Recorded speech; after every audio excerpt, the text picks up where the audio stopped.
Hey everyone, welcome back to the channel.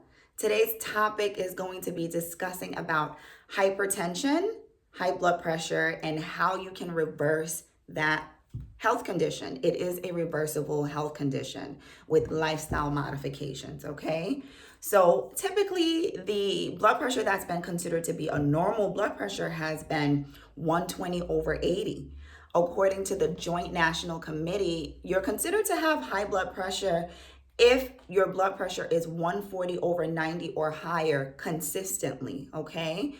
Hypertension has always been considered to be known as the silent killer. And the reason is a lot of people don't experience symptoms when their blood pressure is high. That's typical. They don't experience symptoms until they unfortunately have a stroke. When your blood pressure is extremely high and not controlled, this can lead to a stroke, okay?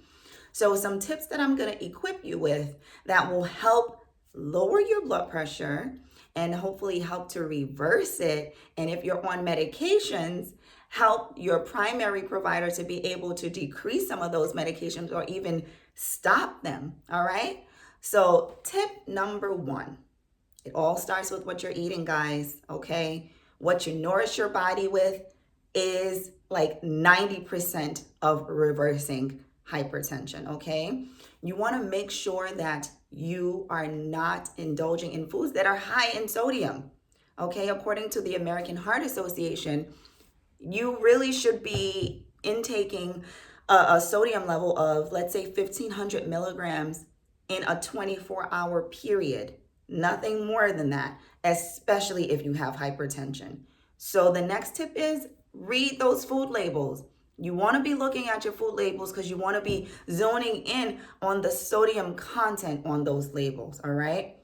Tip number 3, exercise, exercise. Can't stress that enough. Start off slow, start off with walking 5 days a week for about 30 minutes. Nothing strenuous, okay? And build on that gradually.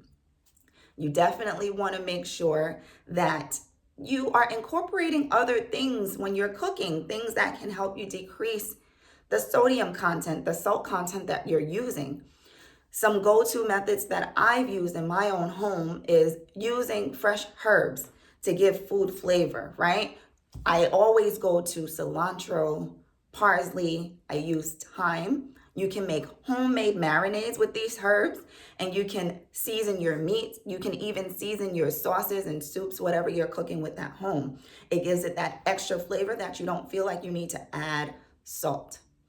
But if you're going to be adding salt to your meals, a good tip to use is allow your food to fully cook and then add the salt towards the end. Because if you're adding salt when you're cooking, as you're going, when the liquid is still in your food, whatever you're cooking, you're not going to be really tasting the salt until at the end. And sometimes you end up tasting it and there's too much salt in the food.